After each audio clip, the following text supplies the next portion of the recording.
नमस्कार बच्चों, गायत्री विद्या मंदिर के YouTube चैनल में आप सबका स्वागत है। आज की आपकी कक्षा 11 की अनिवार्य हिंदी की क्लास में हम पढ़ रहे हैं बाल मुकुंद गुप्त का शिव शंभू का चिट्ठा से विदाई संभाषण। अब तक हमने पढ़ा कि वायसराय लॉर्ड कर्जन जो है दूसरी बार जब वायसराय बनकर भारत आए तो किस प्रकार उनकी एक छोटी सी गलती के कारण उन्हें अपना इस्तीफ़ा देना पड़ा और इस्तीफ़ा स्वीकार भी कर लिया गया उनका। तब भी वे यहीं बैठे रहने के इच्छुक है। तो लेखक जो है इस वस्तु स्थिति को बड़ी व्यंग्यात्मक शैली से स्पष्ट करने का प्रयास करते हैं कि किस प्रकार उन्होंने हमारे देश के संसाधनों का अपने स्वार्थ के लिए उपयोग किया और किस प्रकार यहाँ की प्रजा के साथ शोषण और अत्याचार पूर्वक व्यवहार किया, किस प्रकार बंगाल का विभाजन करने के लिए उन्होंने क्या कुछ नहीं किया। तो ऐसा करने से कि भाई आपके साथ तो इतना सा हुआ कि एक छोटे से पद पर एक आदमी आपके इच्छित व्यक्ति को नहीं रखा गया, तो आपको इतना बुरा लगा कि आप ये देश छोड़ करके जाने को तैयार हो गए, आपने इस्तीफ़ा दे दिया। और इस देश की प्रजा का सोचिए, उसके साथ आपने क्या कुछ नहीं किया है। अगर कहीं और जाने की जगह होती इस देश की प्रजा के, तो क्या इस देश को छोड़ करके हम सब नहीं चले जाते नाराज़ होकर के। तो यहाँ की, अब हम आगे पढ़ते हैं, यहाँ की प्रजा ने आपकी जिद का फल यही देख लिया, यानी कि आपने जो जिद की, यहाँ के लोगों का शोषण तो आपने किया ही किया, किंतु आपने जो जिद की, यानी कि अपने इच्छित व्यक्ति को काउंसिल में सदस्य के रूप में नियुक्त करने के लिए आपने जिद की, उसका नतीजा, उसका परिणाम यहाँ के लोगों ने बिल्कुल देख लिया। जनता ने उसने देख लिया कि आपकी जिद ने इस देश की प्रजा को पीड़ित किया, यानी कि आपके इस जिद्दी व्यवहार ने इस देश की प्रजा को कितना दुखी किया है। आपको भी उसने कम पीड़ा न दी, यानी कि आपकी जिद के कारण, देखो आपने अपनी जिद के कारण इस देश के लोगों का तो शोषण किया ही किया है, किंतु आपकी जिद ने आपको भी तकलीफ़ दे डाली, यानी कि आप जिद पे अड़ गए। अपने इच्छित व्यक्ति को पद पर नियुक्त करवाने के लिए आपने जिद की, तो उसका परिणाम आपको भी भोगना पड़ा। यहाँ तक कि आप स्वयं उसका शिकार हुए, इस्तीफ़ा दिया, आपने जिद की, इस्तीफ़ा दिया, इस्तीफ़ा स्वीकार कर लिया गया, वायसराय के पद से हाथ धोना पड़ा आपको। यहाँ की प्रजा वह प्रजा है जो अपने दुख और कष्टों की अपेक्षा परिणाम का अधिक ध्यान रखती है। परिणाम यानी कि देखो हमारी ये मानसिकता है हमारे देश के लोगों की, क्या कि व्यक्ति के जीवन में चाहे कितना ही दुख क्यों ना हो, कितने ही कष्ट क्यों ना हो, हालात कितने ही विपरीत क्यों ना हो, परिस्थितियाँ बिल्कुल उलट क्यों ना हो, किंतु व्यक्ति उस दुख से दुखी नहीं होता। वह इस उम्मीद से खुश होकर के जीता है कि एक समय आएगा जब ये दुख का समय निकल जाएगा, एक दिन ऐसा आएगा कि दुख का समय भी निकल जाएगा।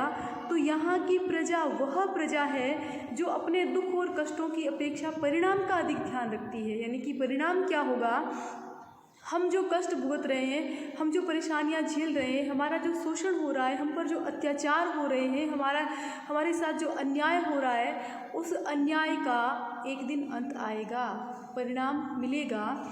इसी से तो वह जानती है कि संसार में सब चीज़ों का अंत है। यहाँ की प्रजा जानती है कि इस संसार में सभी चीज़ों का एक न एक दिन अंत अवश्य होता है। तो दुख का समय भी एक दिन निकल जाएगा। इसी से सब दुखों को झेलकर, पराधीनता सहकर भी वह जीती है। कौन? यहाँ की जनता, क्योंकि यहाँ की जनता की मानसिकता है कि वह कष्टों की अपेक्षा, दुखों की अपेक्षा परिणाम का अधिक ध्यान रखती है। इसीलिए वह जानती है कि संसार में सब चीज़ों का अंत है, तो दुख का भी अंत होएगा एक दिन, यानी कि दुख का समय भी एक दिन निकल जाएगा। ये सारा व्यंग्य है, देखिए व्यंग्यात्मक शैली है। ये सब कुछ लॉर्ड कर्जन जो है भारत का वायसराय रहते हुए, उसने देश की जनता का जितना शोषण किया है, जितना अत्याचार किया है, जितना अन्याय उनके साथ किया है, कहने का आशय ये है कि उस सभी अन्याय को, अत्याचार को इस देश की जनता सहती आई। क्यों सहती आई? क्योंकि वो परिणाम का ध्यान रखती है। उन्हें पता था कि ये दुख का समय, यानी ये जो इस समय शोषण हो रहा है, अत्याचार हो रहा है, अन्याय हो रहा है, ये समय भी व्यतीत हो जाएगा और बिल्कुल उन्हें न्याय मिलेगा। प्रकृति न्याय करेगी, ईश्वर न्याय करेगा। इस भावना के साथ तुम्हारे अत्याचार, तुम्हारे शोषण, तुम्हारे अन्याय को भी झेलती आई है इस देश की प्रजा। हाँ, इसी से सब दुखों को झेलकर, दुख कैसे, जो लॉर्ड कर्जन और अंग्रेजी शासन के द्वारा इस देश की जनता के साथ हो रहा था जैसा व्यवहार, वह तो सब दुखों को झेलकर, पराधीनता सहकर भी वह जीती है, यानी मरी नहीं, जिंदा है, सब सहन कर रही है। माय लॉर्ड, इस कृतज्ञता की भूमि की महिमा आपने कुछ न समझी, यानी कि ये धरती जो है, ये कृतज्ञता एहसान मानने वाली पवित्र भूमि है, उसका महत्व भी आपने कुछ नहीं समझा, और न ही यहाँ की दीन प्रजा की श्रद्धा भक्ति अपने साथ ले जा सके। इस देश की गरीब प्रजा, इस देश की गरीब जनता की जो श्रद्धा थी तुम्हारे प्रति, यानी कि कहने का आशय ये है कि इस देश की जनता जो है वो उसके साथ अच्छा कार्य करने वालों के प्रति बहुत अधिक श्रद्धा की भावना रखती है, उसकी भक्ति करने लग जाती है। तो अफसोस की बात ये है, दुख की बात ये है कि तुमने कुछ भी ऐसा काम इस देश की जनता के लिए नहीं किया। यदि तुम थोड़ा सा भी अच्छा कार्य इस देश की जनता के लिए, भलाई के लिए तुम एक भी कार्य करते, अच्छा कार्य करते, तो शायद इस देश की जनता की श्रद्धा और भक्ति तुम्हारे प्रति हो जाती, और यहाँ से जाते समय बिल्कुल तुम्हारे प्रति वही श्रद्धा और भक्ति का ज्वार उमड़ पड़ता। तो अफसोस की बात यह है, दुख की बात यह है कि इस देश की गरीब प्रजा की श्रद्धा और भक्ति तुम अपने साथ नहीं ले जा सके। इसका हमें बड़ा दुख है, यानी कि तुमने खुद ही ऐसा कोई कार्य नहीं किया इस देश की जनता के लिए कि इस देश की जनता तुम्हारे प्रति श्रद्धा अर्पित करे। इस देश के शिक्षितों को तो देखने की आपकी आंखों को ताब नहीं, यानी कि आदत नहीं है, बिल्कुल भी देख नहीं सकते, ताब यानी सामर्थ्य नहीं। इस देश की जनता को तो देखने की ताब नहीं, सामर्थ्य नहीं है। कौन सी जनता? शिक्षित जनता। अनपढ़ गूंगी प्रजा का नाम कभी कभी आपके मुंह से निकल जाया करता है, यानी कि इस देश के जो शिक्षित लोग हैं उनको तो शिक्षित मानना, उनकी काबिलियत, उनकी योग्यता को स्वीकार करना आपकी सामर्थ्य की बात नहीं है, लेकिन यहाँ की अनपढ़ और गूंगी प्रजा का नाम कभी कभी आपके मुंह से निकल जाया करता है। यानी कि पढ़े लिखे लोग आपको पढ़े लिखे लगते ही नहीं, उनको आप इतना नज़रअंदाज करते हैं, उपेक्षित करते हैं, किंतु इस देश के लोगों के लिए आपके मुँह से कभी कभी ये निकलता है अनपढ़ और गूंगी प्रजा, तो कभी कभी आपके मुँह से निकल जाया करता है। उसी अनपढ़ प्रजा में एक किस्सा सुनाते हैं लेखक कि जिस गूंगी और अनपढ़ जनता का नाम कभी कभी आपके मुंह से निकलता है, उस अनपढ़ और गूंगी प्रजा में नर सुल्तान नाम के एक राजकुमार का गीत गाया जाता है। तो क्या है उस गीत की कहानी? देखें।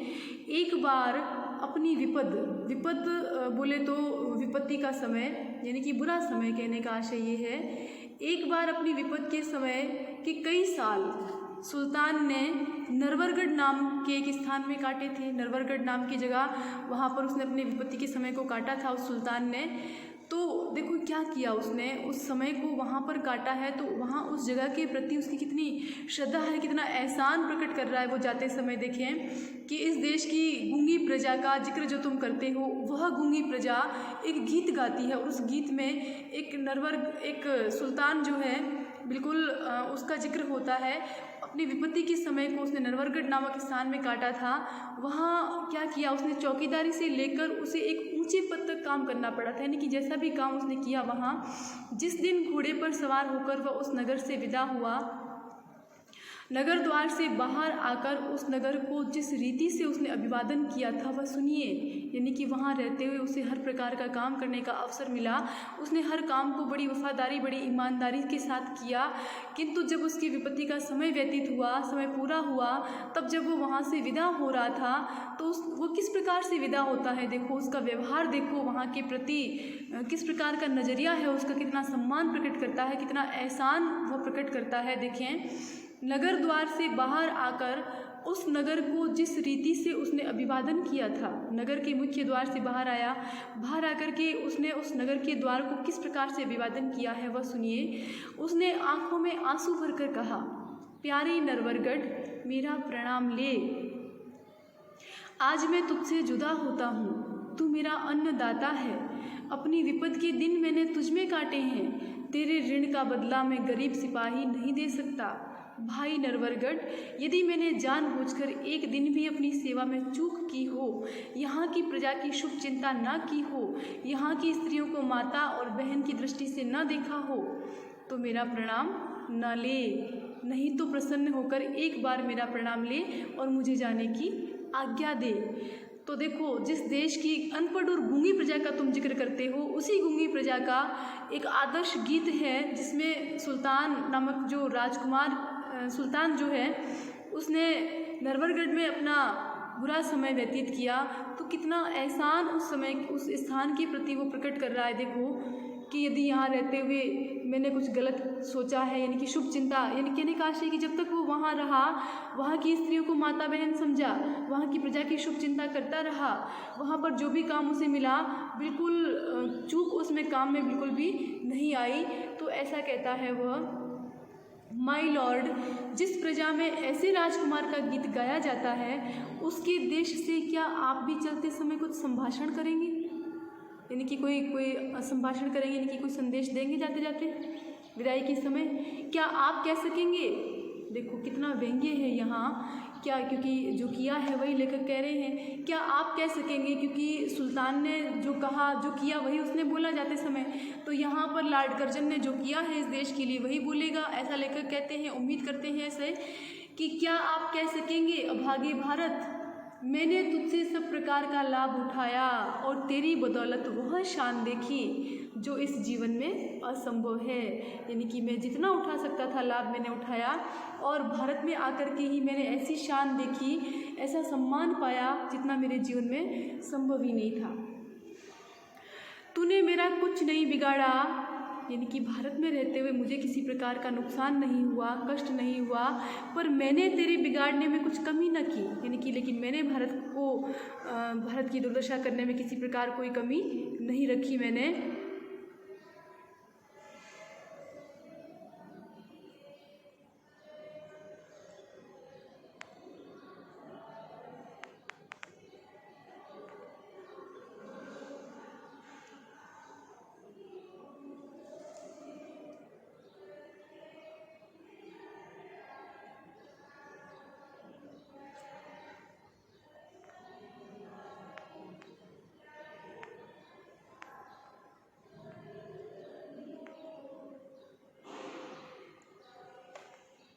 हाँ सॉरी बच्चों,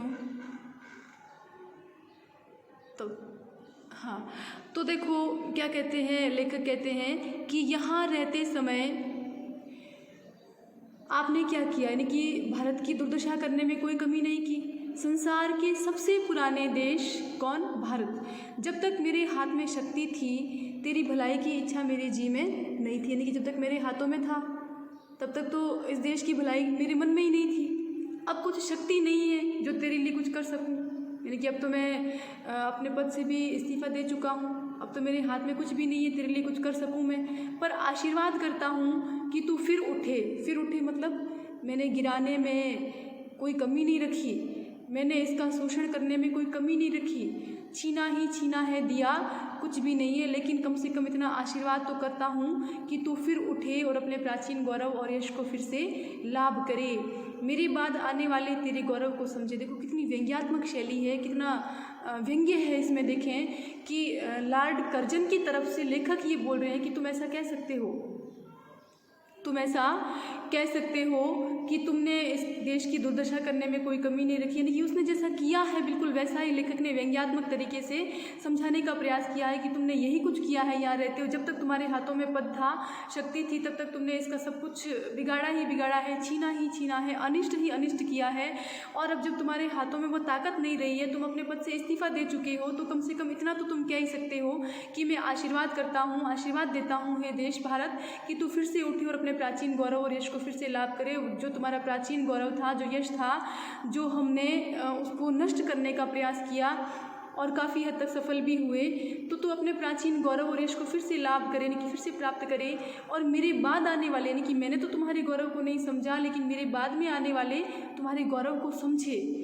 आप कर सकते हैं और यह देश आपकी पिछली सब बातें भूल सकता है। लेखक क्या कहते हैं कि इस देश की जनता इतनी महान है, इतनी उदार है कि यदि आपने जीवन भर कष्ट दिया, अपने पूरे कार्यकाल के दौरान अपने इस देश की दुर्दशा करने में कोई कमी न छोड़ी, शोषण करने में पीछे नहीं हटे, किंतु यदि अब जाते जाते आप इतना बोल देंगे तो इस देश की जनता इतनी उदार है कि वो पिछली सारी बातें भुला देगी, यानी कि आपके प्रति हृदय में कटुता बिल्कुल भी नहीं रह पाएगी। लेकिन इतनी उदारता भी आप में कहाँ, कहने का आशय ये है कि इतनी उदारता, इतनी दयालुता भी आपके भीतर नहीं कि आप कम से कम इतना संभाषण कर सकें जाते जाते। तो बड़ी व्यंग्यात्मक शैली में, व्यंग्यात्मक तरीके से लेखक ने वायसराय लॉर्ड कर्जन जो थे उनके कार्यकाल को किस प्रकार से उस कार्यकाल में, यानी कि वायसराय लॉर्ड कर्जन ने किस प्रकार हमारे देश का शोषण किया, यानी कि अंग्रेजी शासन के दौरान किस प्रकार हमारी जनता की दुर्दशा हो गई थी, हमारी प्रजा कितनी दुखी थी, ये सब लेखक ने बड़े व्यंग्यात्मक तरीके से इसका कच्चा चिट्ठा खोल करके पाठकों के सामने रखा है। तो आइए अब बात करते हैं अभ्यास के प्रश्नों की। शिव शंभू की 2 गायों की कहानी के माध्यम से लेखक क्या कहना चाहता है? 8 करोड़ प्रजा के गिड़गिड़ाकर विच्छेद न करने की प्रार्थना पर आपने जरा भी ध्यान नहीं दिया। यहाँ किस ऐतिहासिक घटना की ओर संकेत किया गया? बिल्कुल बंगाल विभाजन की घटना है। कर्जन को इस्तीफा क्यों देना पड़ गया था? एक इच्छित व्यक्ति को अपनी इच्छानुसार काउंसिल में सदस्य न रखवा पाने के कारण उसे इस्तीफा देना पड़ गया। उसे लगा कि मेरा इस्तीफा स्वीकार नहीं होगा। विचारिए तो क्या शान आपकी इस देश में थी और अब क्या हो गई? क्या शान थी, यानी कि जब वो यहाँ पे वायसराय बन कर के आए थे तब बड़े ठाट बाट के साथ उनका स्वागत किया गया था, और किंतु अब अपनी करतूतों की वजह से, अपने इस्तीफा देने के कारण, एक छोटे से गलती के कारण बिल्कुल लोगों की नज़रों से गिर गए हैं। वह कितने ऊंचे होकर आप कितने नीचे गिरे, आशय स्पष्ट कीजिए। आपके और यहाँ के निवासियों के बीच में कोई तीसरी शक्ति और भी है? यहाँ तीसरी शक्ति किसके लिए कहा गया? प्रकृति के लिए, ईश्वर के लिए। क्योंकि हम लोग, इस देश की जनता यद्यपि मन से चाहती थी कि श्रीमान यहाँ से जल्द पधारे, किंतु उसके बस में कुछ भी नहीं था। और स्वयं वायसराय लॉर्ड कर्जन कभी नहीं चाहते थे कि वो इस देश से जाए, किंतु फिर भी देखो दोनों के बीच में एक तीसरी ऐसी शक्ति है जिसने ये कमाल कर दिया, ये कार्य कर दिया, यानी कि उनको इस्तीफा देना पड़ा। इस्तीफा स्वीकार भी हो गया। उनका कार्यकाल पूरा हुए बिना ही उनको पहले ही वायसराय के पद से हाथ धोना पड़ गया। तो इससे यहाँ पर लेखक कहते हैं कि तीसरी शक्ति और भी है जिस पर न हमारा बस है न आपका। तो ये इतने प्रश्न आप कर लेंगे और बिल्कुल कठिन शब्दों के अर्थ भी आप कॉपी में लिखेंगे ज़रूर। इसके आगे पढ़ेंगे हम अगले वीडियो में अगला पाठ। तब तक के लिए धन्यवाद।